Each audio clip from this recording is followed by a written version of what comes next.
International English language testing system. মূলত এখানে ইংরেজি ভাষায় আপনার কতটুকু দক্ষতা আছে সে দক্ষতার সুবিচার করা হয়ে থাকে। এটা এমন কিছু না যে অনেক মোটা মোটা বই পড়ে তারপরে হচ্ছে যে কম্পিটিটিভ এক্সামিনেশনের মতো আপনার কোনো একটা পরীক্ষাতে পার্টিসিপেট করতে হবে। জাস্ট আপনার ইংলিশে এফিসিয়েন্সি, লাইক কথা বলার ক্যাপাবিলিটি আছে কি না, আপনার একটা রিডিং প্যাসেজ পড়ে কিছু gap fill, true false not given, আরও কিছু টপিকস অর আইটেম আছে, এগুলোর প্রপার উত্তর করতে আপনি পারেন কি না।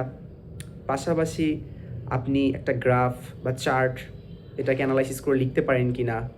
আপনাকে যদি এগ্রিমেন্ট অর ডিসএগ্রিমেন্ট টাইপের কোনো একটা এসে দেওয়া হয় সেটা আপনি এলাবোরেটলি লিখতে সক্ষম কি না, জাস্ট এই বিষয়গুলো।